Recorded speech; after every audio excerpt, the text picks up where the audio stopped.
seems to me like there's a lot of people that are mourning the loss of Charlie Kirk. I'm not a fan of people having like parasocial relationships with celebrities and things like that. However, if a celebrity or public figure is kind of a part of your regular life, part of your regular routine, you regularly listen to their podcasts or you regularly watch them on TV or something like that, even if you hate watch, like even if you watch because you hate what they have to say and you want to argue with them or you want to troll them or something like that or whatever, like, you know, even if it's not a positive thing, or maybe it is a positive thing or something, but if they're a regular part of your life and then they're gone, especially in a very tragic way, like it's a very final way of like them passing on, it's normal to feel a loss. It's normal to feel like you need to mourn the loss of that. That's completely normal, and I want you to know that's okay. And the point of having a public memorial for someone who was a public figure is so that the general public of people who did follow this person, who did consume their content, can mourn the loss of them not being a regular part of their life anymore. And I think that's a beautiful thing to do. But the overwhelming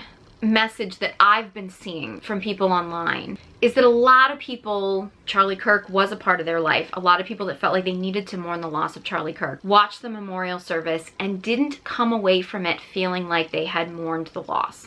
A lot of them, from my interpretation of what a lot of people have been saying, like the feedback I've been getting, is that a lot of people are feeling really uneasy about it.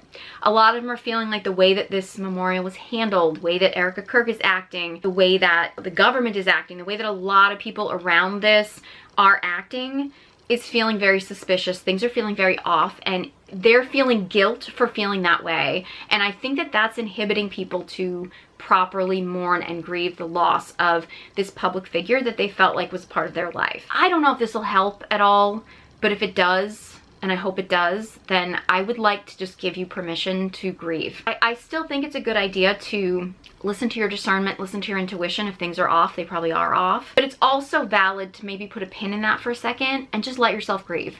However that needs to be, like whether you need to just cry it out or whether you need to go out and sit in nature and just meditate. Maybe you need to go to church and pray, like whatever it is that you need to do in order to feel that grief and move it through your body, honor that. Honestly, that goes for if you love Charlie Kirk, that goes for if you hated Charlie Kirk and you're feeling mixed emotions because maybe you love to watch him because you love to hate on him. I mean, I could see where somebody in that situation might feel like a conflict of like, you know, how do I grieve the loss of something that was in my life that was frustrating me, but you know, maybe you really liked being frustrated by it, you know what I mean? Like, I think that those things are all valid.